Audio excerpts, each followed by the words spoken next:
Continuando aqui então em arrays, nós temos aqui métodos e propriedades que nos ajudam a entender melhor os arrays e a manipulá-los também, tá?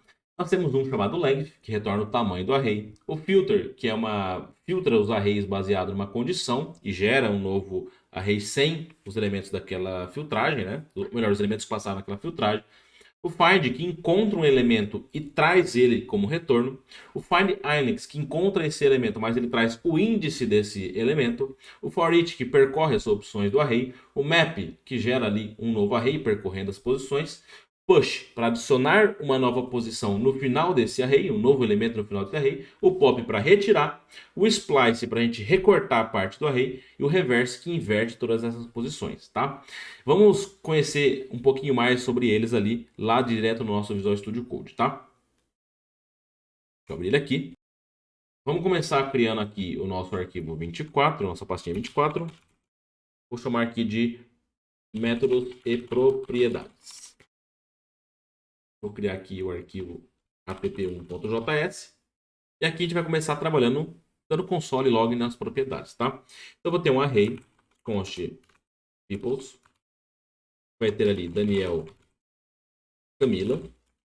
E eu vou dar um console.log, console.log no nosso peoples.length. E vou colocar aqui, ó, people.length. Se eu der um F5, ele vai trazer para mim aqui o tamanho 2 do array, né? Tem duas posições, apesar daqui ser 0 e aqui ser 1. Qual outra que a gente pode utilizar aqui? Se a gente pegar e der um console.log aqui no peoples, na posição 3, que não existe, ele vai trazer para a gente um define, né? Posição 3. F5. Olha só, ele traz para a gente um e um define, porque não existe posição 3 nesse array. Porém, se eu fizer aqui peoples.push e passar aqui o nome de uma nova pessoa, por exemplo aqui, Jorge, e fizer esse mesmo console depois aqui, ó, olha só a diferença. Vou dar um F5. Opa, deixa eu ver. Opa, na verdade é o seguinte, aqui não é posição 3, né? 0, 1 e 2. Posição 2. Vamos lá, de novo. Vou recortar esses dois aqui para ele não valer agora. Vou deixar ele salvo. Vou dar F5. Olha só, ele traz um define, né? Porque é posição 0, posição 1. Depois que é posição 2. Mas se eu der um push em Jorge e colocar aqui um console na posição 2, olha que ele vai me trazer. Ele traz primeiro um define e depois o Jorge já está na posição 2. Né? Então, o push traz, ou melhor, adiciona um elemento no final do array. O length traz o tamanho do array atualmente. Mas nós temos a possibilidade também de dar um pop, né?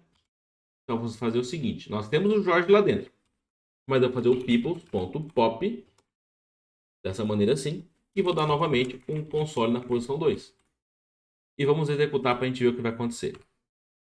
Primeiro, o length trouxe 2, né? E um defined, porque não tinha nada dentro. Eu adicionei o Jorge utilizando o push, e depois dei um pop, e isso removeu o Jorge. Por isso não tem mais a posição 2. Então, o pop remove o último elemento do array. Tá? Então, esses dois métodos são bem interessantes da gente ver ele também. Né? Só para a gente continuar, é o seguinte. Eu vou renomear essa pastinha minha aqui, chamando de push e pop. Tá? Não vou deixar com esse último nome não, senão isso faz com que a gente acaba se confundindo e fica difícil da gente consultar as coisas, né? Ali na verdade é length push pop, né? Length